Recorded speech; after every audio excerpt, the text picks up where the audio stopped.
গতকালকের আইপ্যাকের অফিসের যে রেড, সেটা যদি সত্যি রাজনৈতিক উদ্দেশ্য প্রণোদিত না হয়ে থাকে, সত্যি তদন্তের স্বার্থে হয়ে থাকে, তাহলে দুটো প্রশ্নের উত্তর ভারতীয় জনতা পার্টি দিয়ে দিক। প্রথম প্রশ্ন, 2020 সালের এই মামলা, যার ভিত্তিতে আজ তদন্ত চলছে প্রায় 5-6 বছর পর। আমরা প্রত্যেকে জানি 2020 সালে আইপ্যাকের প্রধান ছিলেন প্রশান্ত কিশোর। যবে থেকে আইপ্যাক তৈরি তবে থেকে তিনিই সেই সংস্থা চালাচ্ছেন, এবং 2020 সাল 2021 সাল তৃণমূল কংগ্রেস বিধানসভা নির্বাচন জেতার পরবর্তীকালে তিনি আইপ্যাক ত্যাগ করে নতুন দল গঠন করেন জনসুরাজ, যা বিহারের নির্বাচনে পরবর্তীকালে লড়াই করেছে।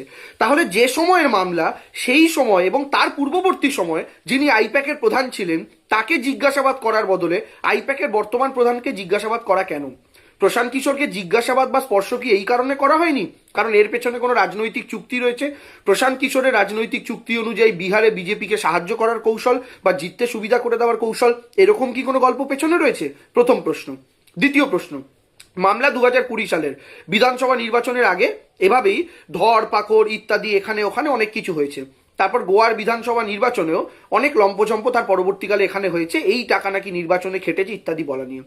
2022-এ গোয়ার বিধানসভা নির্বাচন হয়ে গেছে। তারপরে 3টে বছর, 2022-এর গোটাটা, 2023, 2024, 2025, এই যে 3-3.5 বছর, এই 3-3.5 বছর কি সিবিআই এবং ইডি বসে জয়নগরের মোয়া তৈরি করছিল নাকি গুড়ের নাড়ু তৈরি করছিল?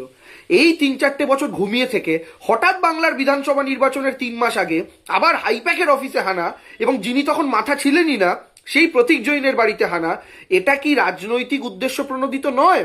কারণ যদি সত্যিই তদন্তের ব্যাপার হতো তাহলে 3 বছর তারা নড়ে চড়ে বসলো না কেন? এবং বাংলায় যে তারা আবার তদন্ত প্রক্রিয়া শুরু করলো সেটাও বিধানসভা নির্বাচনের আগে, এবং সেই আইপ্যাকের অফিসে যে আইপ্যাকের সঙ্গে তৃণমূল সংঘবদ্ধভাবে কাজ করে এসছে। এই দুটো প্রশ্নের উত্তর ভারতীয় জনতা পার্টি স্পষ্টভাবে দিয়ে দিক, আমরাও মেনে নেব যে সত্যি সত্যি এই তদন্ত সত্যি তদন্তের স্বার্থে।